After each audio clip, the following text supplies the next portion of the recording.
As you can see from my gray beard, I've been doing this a long time. I'm probably the oldest presenter here, right? And one of the things I've learned is that technique follows technology. Technique follows technology. We don't always know where technology will take us. Alexander Graham Bell thought the telephone would be a tool for the deaf.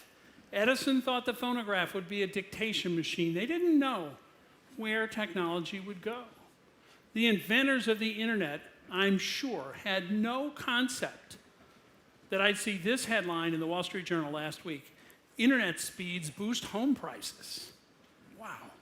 Did they have any idea that they would do that, that their disruption would do that, that they would cause information to find its freedom? Because with the internet, you remember, internet information escaped. It's being beamed to us all the time, and what did that do? It eliminated brokers like travel agents. And remember, at the beginning of the web, information pretty well flowed one way. It was a little bit up and a lot back. That's why you had sites that looks like this. That's the first page on Yahoo. That's the first screen when I started Travelocity. Very, very simple. And yet, that connectivity equaled huge opportunity. Think of the businesses that were disrupted by that simplistic early internet: the music business, the mapping business, the directory business, the travel business, all totally disrupted by that simple part of the web. And then users began to create their own information and made the information flow in two directions. That was a big change, actually, because people started writing and selling and reviewing, rating. My friend Rich Barton at Expedia says if it can be rated, it will be rated. So buyers are still sharing experiences, but no longer one-to-one over the backyard fence, now one-to-many over the network. On sites like TripAdvisor, where my friends have over 130 million hotel reviews, none of you go anywhere without reading a review first. The last 5 years have been about connecting all these people. The next 5 years are going to be all the crazy things that we can do now that these people are connected, said Mark Zuckerberg. I would add all the crazy things that they will do now that they are connected. There's 7.3 billion cell phones in the world, but don't forget that means there are 7.3 billion network nodes out there today.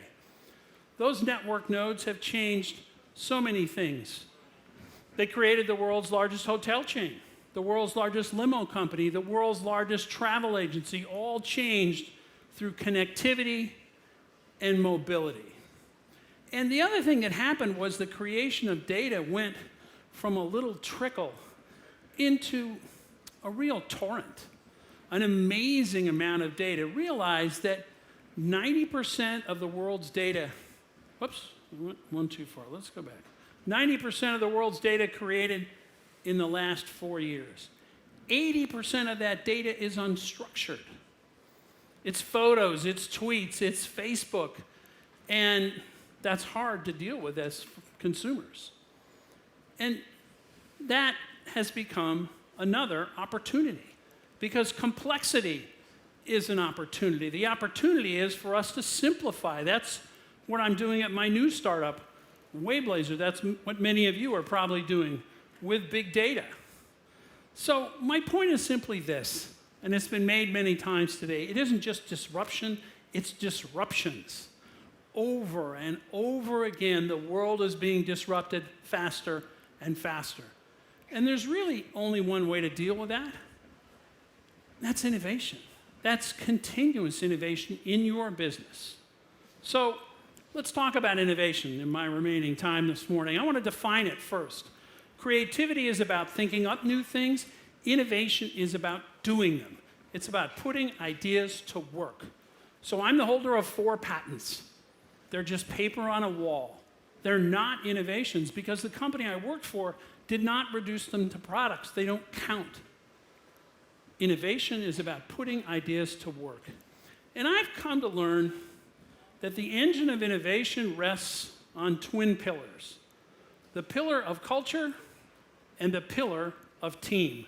You get culture and team right, you put gas in the tank of innovation. Because culture eats strategy for lunch. You've got to build the right culture. And, oh boy, this is weird. So I could talk about lots of different kinds of culture, but I have only 12 minutes left. I'm going to talk about risk. Now, do you avoid it, reduce it, transfer it, or accept it? You, of course, accept risk because you're startup people. But how do you convince everyone in your company to accept risk over and over again? So I started my career 45 years ago as a receptionist in a travel agency. And 6 months in, my manager came to me and said, let's quit and go do a startup. And we did. And you might think that that was a big risk. But actually, it was a very small risk. I was 21, I lived in an apartment, I was single. It wasn't a big risk, it was a huge reward. And in 5 years, we created one of the largest travel agencies in the United States. And then I jumped and went to my second startup. And my second startup was involved in selling mini computers to travel agents. And 6 months in, that company was sold to American Airlines. So suddenly I had to buy a suit and work in a big company. And I spent 18 years at American, starting in marketing and working up to chief information officer. And when I was CIO, I decided to take a huge risk. I had a big salary. I was married, I had 2 kids, I had a big mortgage. And I said, you know that little department that works for me, that little thing is called Easy Saver? It's our first online venture. I want to go do that full time. And we took a team of 10, and over 6 years, we turned it into a $3 billion travel company. And we took it public for $1.2 billion. It was a big risk, but it was a big reward. Since that time, I've made a bunch of small bets. So I've been on 13 public and private boards. I'm a speaker, an author, a venture capitalist. And if you look at those companies that I've been on the boards of, some of them shrank, some of them blew up, and the rest of them created about $7 billion of capital. So small bets, big rewards, particularly Kayak.com. Now I'm all in again. I'm betting my time and my treasure in a new startup. Do I have to do that? Hell no, I'm on a government pension. I'm old. I don't have to do that. I want to do that. So we started this new company called Wayblazer. It's based on IBM Watson technology, trying to organize all this travel information, maybe blow up travel for a third time. So your companies are founded on risk. You're risk takers. But make sure as your company grows that your people don't crave certainty, because that's what happens as things grow. People crave certainty. Make sure everybody in your company understands that life in a startup is continuous risk. It's always risk. It's always going to be disrupted. And if you don't believe that, then you're not ready to take your company really big. Think about the story of Travelocity. Travelocity started with commissions. We were the only guys in town. We got 10% on air, car, and hotel.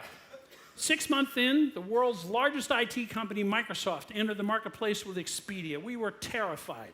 And the airlines cut commissions from 10% to 8% because they didn't want big players. We moved into higher margin products, tours and cruises. And we went public and acquired Yahoo and AOL's traffic. We fought back. We kept growing. And then the airlines got together, 4 of them, and created a product that was internally known as Travelocity Terminator. You know it as Orbitz.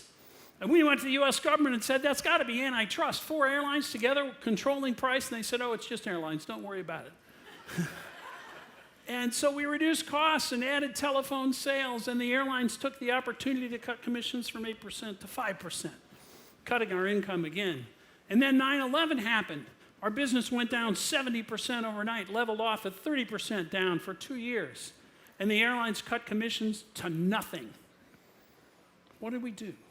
Our sales still grew. We still were successful because we continually transformed our model. You might call it pivoting, you might not. We were still online travel agents, but we learned how to continue to make money. We changed all the time. You have to have a culture of experimentation. 20% of what you see at Kayak.com every day is a test.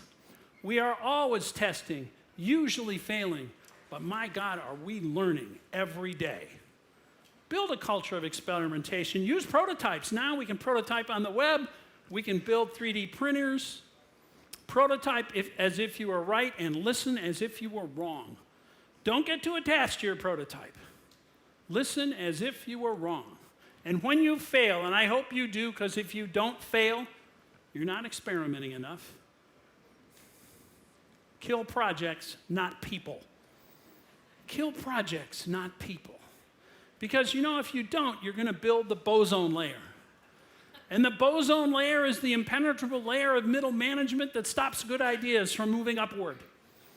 And the reason this exists is that people don't want to take risks because they see, hey, if I fail, I get fired. So as a leader, you have to reach down and say, this is Bob's idea, we're going to try it. And this is Sally's idea. This is Jerry's idea. It didn't work. We're giving them another chance. And if you do that and people know you believe, like the guy from Google said, the Bozone layer will disappear or maybe never be created. That's your job. Because as a leader, you have to realize your wake is larger than you imagine. As you motor through your company, you leave a big wake behind you. It consists of what you say and do.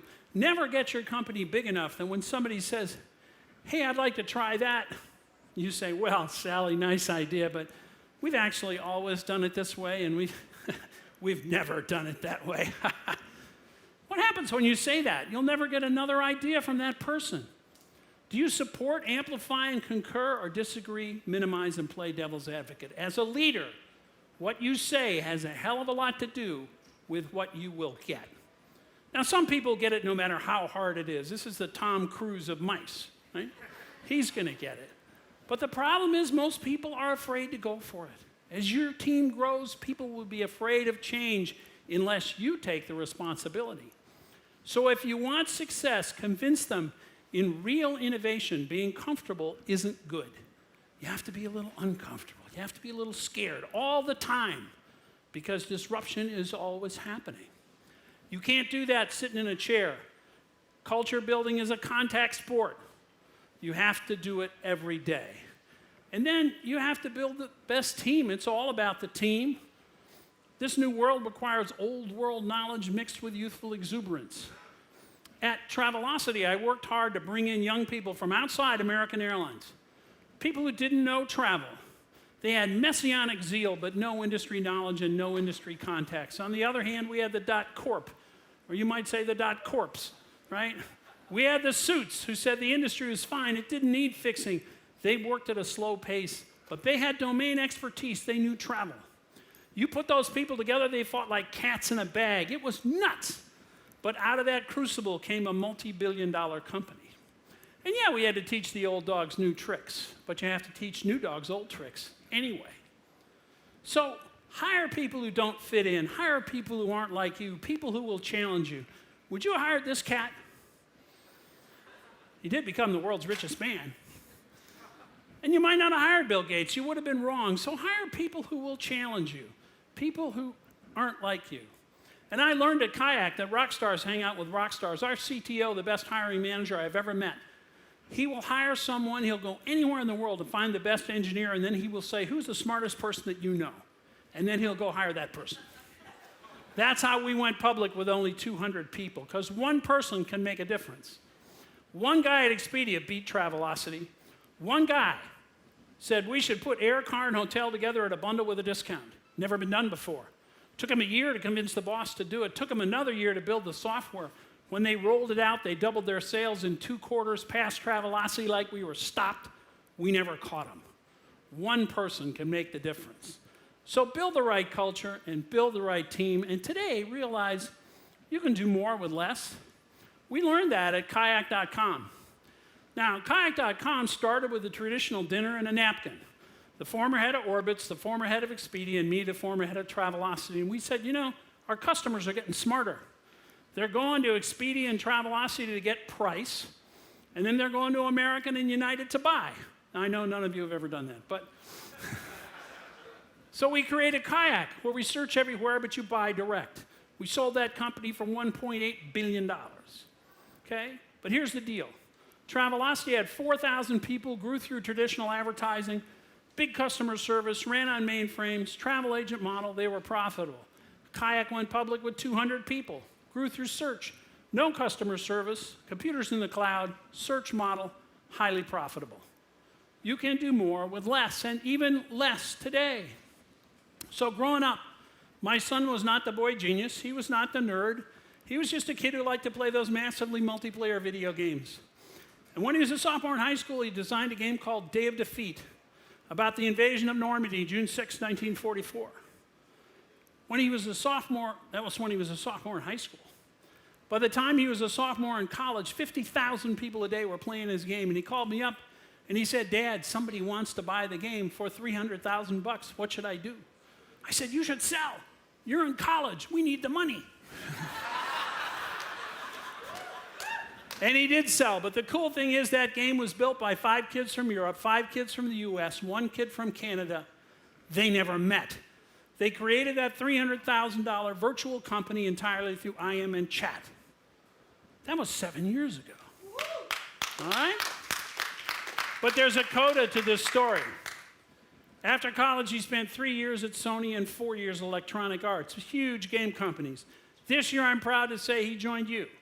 He quit and formed a startup with 4 of his friends. This week, they launched a game called Into the Stars. Go check it out. Awesome game, right? How did they build that game?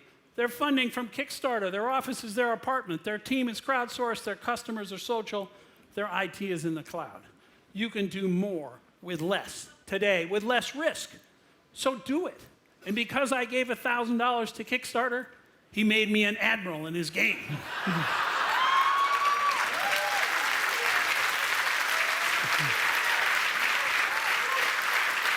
I kill your planet. Now look, people say you should recreate. No, you should reimagine. You should reimagine the future. You know, Chuck Hall invented the 3D printer. And the tale goes that he looked at CNC machines, which are subtractive. They take a big piece of steel and they cut it down. He said, "Could you make something additive?" And he did. He looked at printers, right? And made a 3D printer. And now people have reimagined. They're building parts. We're doing things at home. Customization becomes the norm.